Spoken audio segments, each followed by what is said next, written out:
ATP is the energy currency of our cell. We call it currency because you have to put in ATP to make ATP. The best way that I can think to describe it is you pay to have a job. Your job gives you money, but you pay to have that job. Now, what do I mean by that? For my job, I pay for pens and pencils and calendars and clothes and shoes that hopefully don't hurt my feet. Um, I pay to have this job, but the hope is that the payoff from my job, how much I'm getting back, is more than what I put in, right? With ATP, when I make ATP, I actually do have to put ATP into the reaction. Again, the hope is that what I get out in ATP is less than what I had to put in. So we call it an energy currency. And there are three parts to the ATP molecule: an adenine, a ribose, which is a sugar, and three phosphates. Okay, that's why it's called triphosphate, because it's three. Removing this third phosphate, this bond right here, okay, is the one that actually releases the most energy. That's why we like ATP, because breaking that bond gives us a lot.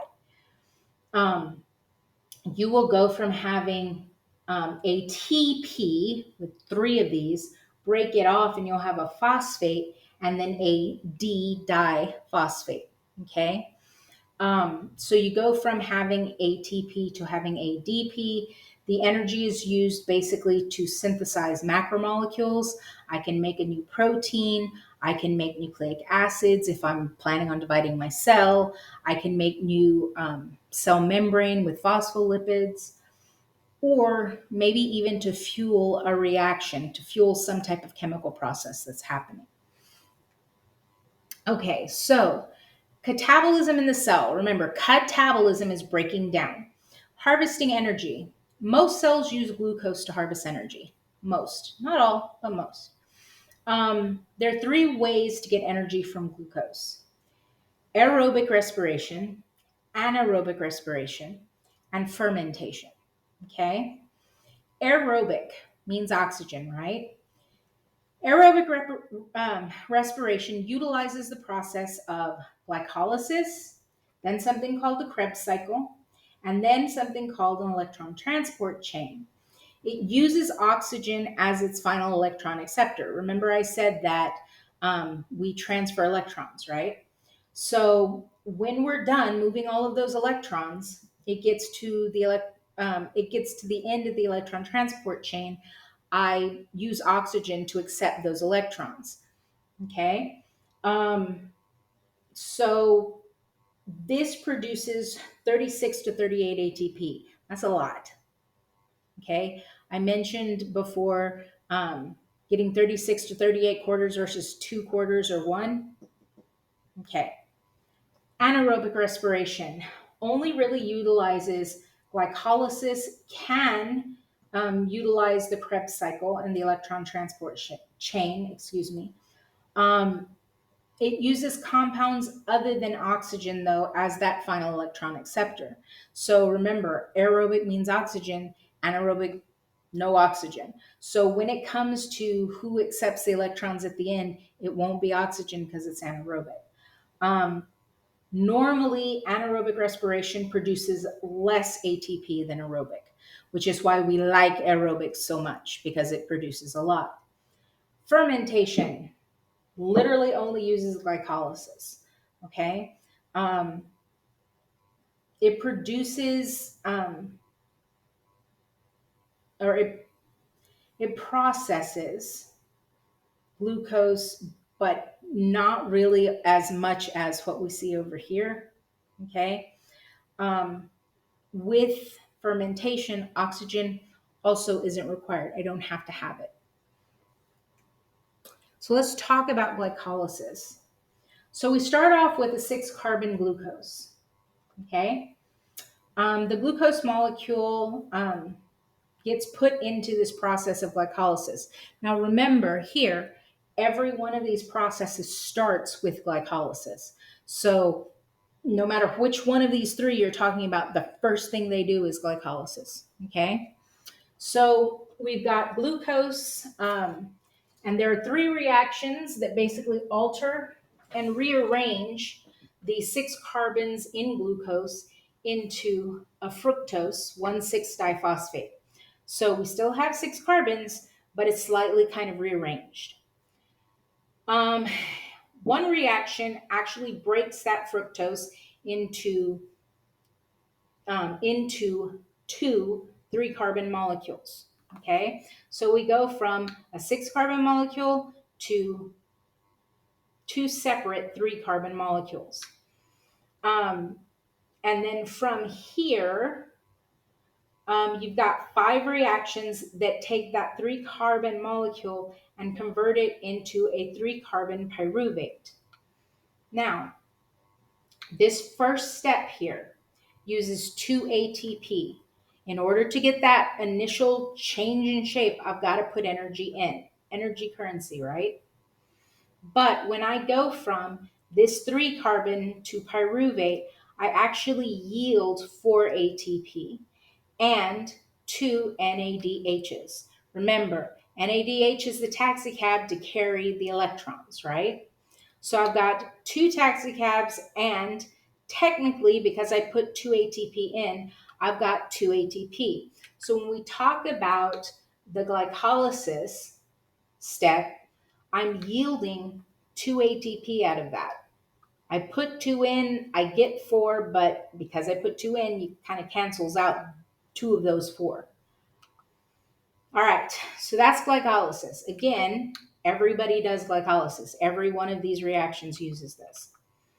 Now, in the Krebs cycle, okay, that pyruvate that we made back here in glycolysis is actually utilized. Okay, we use it to basically do other things. With fermentation, that's pretty much the end, right here. Okay, so oops, wrong direction. That's the end of fermentation. But for aerobic and sometimes anaerobic, we can go to the second step, which is the Krebs cycle. So pyruvate from glycolysis is changed into something called acetyl-CoA, which is then fed into the Krebs cycle. Now, the Krebs cycle basically takes acetyl-CoA and combines it with oxaloacetate. And then there's a series of different chemical reactions where I take, excuse me, sorry, that 6-carbon citrate, and I kind of start moving things around and breaking things down. So I've got the 3-carbon pyruvate converted into 2 acetyl-CoA molecules. Okay. In the first reaction, acetyl-CoA donates 2 carbons to the 4-carbon molecule oxaloacetate to form a 6-citrate. Okay? 6-citrate. In the course of 7 more reactions, so around this cycle, there are 7 more reactions. The citrate itself is manipulated to yield energy and carbon dioxide, and oxaloacetate ends up regenerated. Okay, so I go through this cycle and I make this again at the end of the cycle. Okay, so if you look, I get rid of 1 CO2 here and 1 CO2 there. That's 2 carbons. This is 6, that's 4. There's 1 carbon I'm getting rid of, there's the other. Okay, excuse me. The intermediate molecules on the wheel can be shunted into other metabolic pathways. I can put them to other things if I need to. But the other thing that's interesting about the way that this works is as I go through all of these changes, remember I said I have the high energy electrons and I've got the taxicabs that carry them. I actually make 3 NADHs and 1 FADH2. Now remember, I have 2 of these pyruvates, right? So in this, I make 6 total NADHs. If I have one FAD on this half, I have a second FADH on this other half with this other pyruvate going through here. So the other thing that's interesting is in one of those 6 reactions, I make a GTP. So ATP is adenosine triphosphate, right? GTP is an energy molecule almost exactly like ATP, only instead of adenine, it has guanine. So it's GTP. It is an energy producing molecule. It is like ATP, third phosphate breaks, you get energy. So it is something that we can use. Okay, so here is our final yield going through the Krebs cycle. We get 2 GTPs, again, because this is one pyruvate and we actually have 2. So you get 2 of these. You get 6 NADHs because you get 3 from one half of this. You get 2 FADHs. And here you can see I have 2 carbon dioxides. Well, since I have 2 pyruvates, I end up with 4. This is the part where we breathe in oxygen, we breathe out carbon dioxide. The breathing out of carbon dioxide is because of this. This is our most, aerobic respiration is our most commonly used form of making energy. So this is why we breathe out carbon dioxide, because we use this a lot, okay? So the electron transport chains. So remember all of those NADHs and the FADH2s that we picked up in glycolysis and the Krebs cycle. All of them are the electron transports, right? The electron transporters. So they are the taxi cabs carrying these electrons that are high energy. Now, what do I mean? If I've got a charger, like an external charger for my phone, you have to charge it up first. And then you can carry it anywhere you want. And I can charge my phone at my house. I can charge my phone in my car. I can charge my phone in the classroom. I can charge it in the lab. But I have that high energy charged up battery, right? The hydrogens are the electrons. So when I mention electrons, it's going to look like a hydrogen, but they are charged up just like that external battery for my phone. So I've got these charged up electrons inside of the FADH and the FADH2 and the NADH taxicabs, all being carried to the electron transport chain. Okay. The electrons are carried by NADH and FADH2 in glycolysis in the Krebs cycle. They end up at the electron transport chain. Once in the electron transport chains, the electrons are passed in sequential order from one carrier to the next, including NADH dehydrogenase and cytochromes, until the final electron acceptor is reached. In aerobic respiration, the thing that accepts the basically dead battery, okay, is oxygen. That's who I hand it to at the end of all of this business. Whereas in anaerobic respiration, it can be SO4, it can be NO3, it can be CO3. Just depends. But for aerobic respiration, oxygen is the final thing that takes those hydrogens. So the passing along of electrons pushes protons, or hydrogen ions, out of the plasma membrane, generates a proton motive force, which is used to make ATP. So I have the battery that I talked about, right? Okay. Let's say the battery will charge my phone 4 times, but I use it once, and then student A asks, hey, do you have a way to charge a phone? So I give it to them and it charges their phones. That's twice it's been used. Does it still have charge? Yes, because it charges a phone 4 times. So that student gives it to another student and that student charges their phone. So that's 3. That student can shift it to another student. That's 4. So that battery has 4 charges in it, and 4 different people can charge their phones with it. These electrons that I'm talking about are like the battery. They have energy stored within them. So as it goes down this line of proteins, okay, they get charged. And when they get charged up, they're used for, our phone is used to make a call or to text or to look on the internet, right? They get charged up. Their job is to take hydrogens that are floating here and move them up here. Okay, so they're literally moving hydrogen from inside this membrane to outside this membrane and creating basically a surplus extra hydrogen out here. Okay, that's the first thing. So the reduced carriers, NADH and FADH, transfer electrons to the first electron carrier in the shuttle, NADH dehydrogenase. These are sequentially transferred to the next in the series, okay? And as they're transferred, like I said, I'm using the charge from that battery to move hydrogens up here to create more hydrogens or a higher concentration of hydrogen out here. Okay? So, why is that important?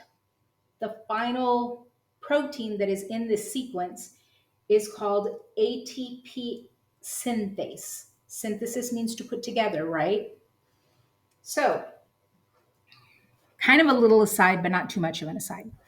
A windmill is used to make energy. And it can do this because as the rotor moves with wind, which is free, right? It is attached to something that also moves as the rotor is moving. And when that happens, it cranks, let's say, a generator. And as this is moving and it's cranking down here, it's creating energy.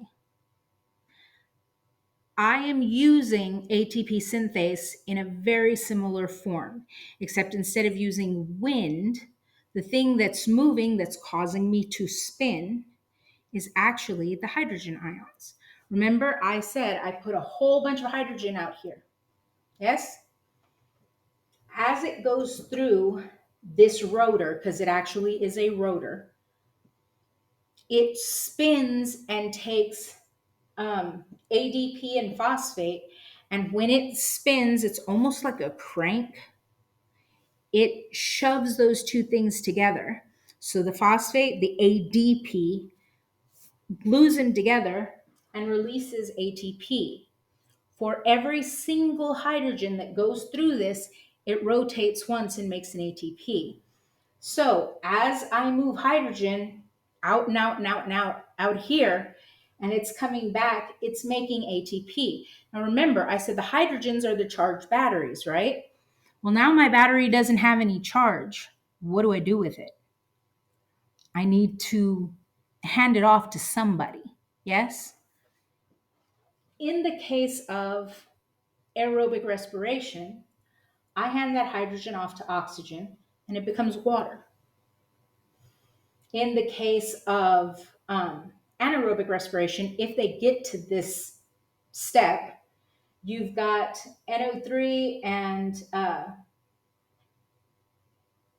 SO4, I think.